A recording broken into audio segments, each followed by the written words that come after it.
मेरी बात सुनो। मोदी जी ने काम धंधे पे किसी को नहीं लगाया, ना किसी को नौकरी दी। उन्होंने काम धंधे पे लगाया कि बिरयानी चेक करो, टेस्ट करो, ना दे तो गुंडागर्दी करो, दुकान बंद कर दो और किसी की जाके दुकान का नाम चेक करो। फ्री में लोग काम कर रहे हैं, इसको राजनीति नहीं कहते, बेरोजगारी की परिभाषा। दोस्तों, आपका स्वागत है मेरे YouTube चैनल इंच प्रेस में। आज देख रहे हैं कि हमारे मुस्लिम भाइयों द्वारा आज एक प्रोटेस्ट करा जा रहा है जंतर मंतर पे। आजम खान की रिहाई को न्याय के लिए ठीक है दिखाया जा रहा है। सोनम वांगचुक की बात हो रही है, प्लस में मुसलमानों को अनुसूचित जाति में दर्जा देने के लिए ये लोग प्रदर्शन कर रहे हैं। लेकिन मुसलमान हमारे देश का भी हिस्सा है, लोगों को समझना चाहिए। ये सद्भाव, शांति, न्याय प्रिय समाज का ही भी हिस्सा है, ये लोगों को समझना चाहिए। आज मैं इसी पे बात करने के लिए कुछ लोगों के पास आया हूँ और मैं आपकी बात, उनकी राय आप लोगों के सामने रखूँगा। किस लिए ये प्रोटेस्ट हो रहा है ये बताइए सर। देखिए, ये जो प्रोटेस्ट हो रहा है, ये जो हम लोग कर रहे हैं, ये आदरणीय आजम खान साहब के लिए कर रहे हैं कि जो आजम खान साहब पे जो फर्जी मुकदमे लगाए गए हैं, उन फर्जी मुकदमों को हटाकर आजम खान को बरी करा जाए। एक बात हो रही है कि आजम खान पे तरह तरह के इंजाम लगे थे सरकार द्वारा, ठीक है। आप देख रहे हैं मुर्गी चोर, भू माफिया, सब कुछ का इंजाम लगा था। क्या आपको लगता है कि आजम खान निर्दोष है? देखिए, एक बात मैं आपको बताना चाहूँगा। एक व्यक्ति जिसकी उम्र 80 साल है, जो 10 बार के लगातार विधायक, 2 बार के MP, 4 बार के मिनिस्टर, अभी आपने कहा कि उन्हें मुर्गी चोरी का इल्ज़ाम लगा, बकरी चोरी का इल्ज़ाम लगा। क्या एक बात बताइए, क्या वो आदमी किसी की मुर्गी चुराएंगे या किसी इंसान की बकरी चुराएंगे? क्या एक इल्ज़ाम लगता है कि शराब का ठेके का जो गल्ला वो लूटा गया? क्या एक कैबिनेट मंत्री क्या उसे चुराने का काम करेंगे, लूटने का काम करेंगे? ये तो सिर्फ एक जी, देखिए, इल्ज़ाम भी तो कम से कम इल्ज़ाम लगाओ। ये इल्ज़ाम थोड़ी है, ये तो क्या नाम है, जो झूठे इल्ज़ाम, ये कोई इल्ज़ाम है? एक सवाल मेरा ये है कि आजम खान पे इतने बड़े बड़े आरोप लग रहे थे, ठीक है। आप क्या मानते हैं कि आजम खान के ऊपर ये सारे आरोप झूठे हैं? इसके 2 तरीके हैं जी। फॉर एग्जाम्पल, एक मध्य प्रदेश में शमशाद अंसारी नाम का व्यक्ति जो निगम पार्षद था कांग्रेस का, तो उनके ऊपर आरोप लगाया गया, करोड़ों रुपए की उसकी बिल्डिंग और गाड़ी तोड़ दी गई। बाद में पता चला वो आरोप निराधार थे। एक अयोध्या में एक व्यक्ति जो मुसलमान था, जिसके ऊपर पास्को के अंतर्गत केस रजिस्टर किया गया और वो 2 साल की जेल में रहने के बाद जब कानून के समक्ष गए तो जज ने उन्हें निर्दोष पाया। इसलिए हमारा भी ये मानना है कि जितने भी सरकार द्वारा केस लगाए जाते हैं वो सिर्फ मुसलमानों को टारगेट बना के उनको परेशान करने के लिए लगाए जाते हैं। कानून अपनी तरीके से काम करता है, सरकार के मातहत न्याय मिलता है कोर्टों में जाके, और कोर्ट ये बता देता है कि इस आदमी ने कोई गुनाह ही नहीं किया था।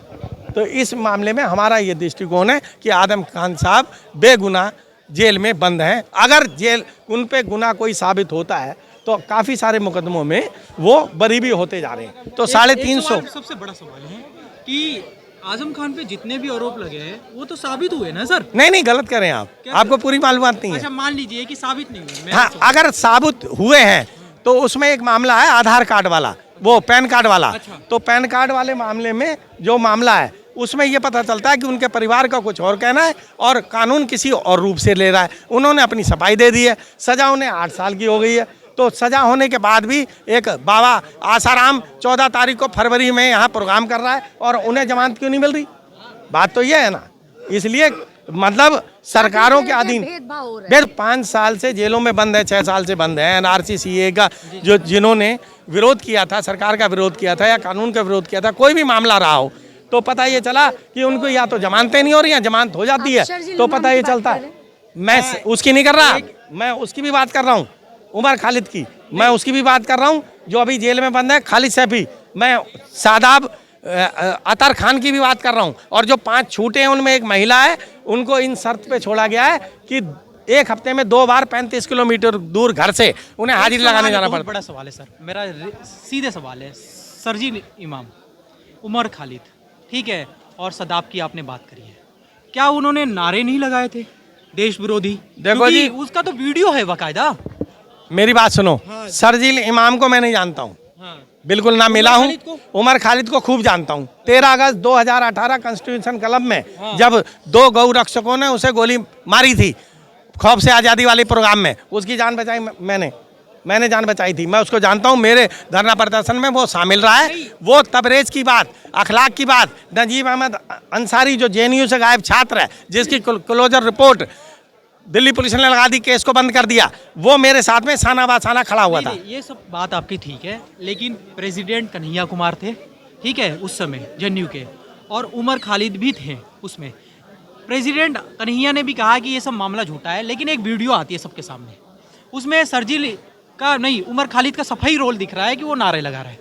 क्या आपको लगता नहीं है कि आपने वीडियो नहीं देखी? एक बार क्यों नहीं देखी हमने, तो इस बात पे यकीन नहीं है। मेन स्ट्रीम मीडिया पे जो भाप निकलती है, वो मुसलमानों को प्रोपेगेंडा बना के और टारगेट बना के सोशल मीडिया के माध्यम से उसको दोषी ही साबित कर देते हैं। मतलब गुनाह कोई साबित कोर्ट में हुआ नहीं, वकील कोई पेश नहीं हुआ, जज ने कोई फैसला नहीं दिया, और उससे पहले ही उसको दोषी करार दे के, और ये तो कुछ भी प्रोपेगेंडा फैला दो तुम। चलिए, ये बात तो बहुत बढ़िया है सर, लेकिन इस सरकार में हाँ। क्या ये सरकार मुस्लिम को टारगेट करती है, हाँ या ना? देखो जी, हाँ।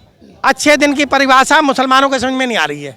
अच्छा। ये सिर्फ केवल एक धर्म को आधार बना के और राजनीति की जा रही है। और अब जब तक ये बात चल रही थी कि जी ये राष्ट्र और वो राष्ट्र, अब सीधी बात आ गई है, come to the point, Hindu राष्ट्र, मतलब एक धर्म वालों का ये राष्ट्र बनेगा। वो बाबा भी स्टार्ट हो गए, पब्लिक भी कह रही है, 11 साल 12 साल का बच्चा भी कह रहा है कि हम अपने को तो चाहिए हिंदू राष्ट्र। अब मेरी बात सुनो, मोदी जी ने काम धंधे पे किसी को नहीं लगाया, ना किसी को नौकरी दी। उन्होंने काम धंधे पे लगाया कि बिरयानी चेक करो, टेस्ट करो, ना दे तो गुंडागर्दी करो, दुकान बंद कर दो, और किसी की जाके दुकान का नाम चेक करो। फ्री में लोग काम कर रहे हैं, इसको राष्ट्रभक्ति नहीं कहते, बेरोजगारी की परिभाषा है। आपने कहा कि हिंदू राष्ट्र की बात चल रही है, हाँ, लेकिन आज यूजीसी लाकर वो हिंदू भी तो आपस में कहीं ना कहीं बट गए। एक बात बताओ, यूजीसी का मामला जिसके समझ में नहीं आ रही है, तो एक ये नहीं समझ रहे हो आप कि यहाँ पे भी हिंदू और मुसलमान के दृष्टिकोण से ही बात की जा रही है।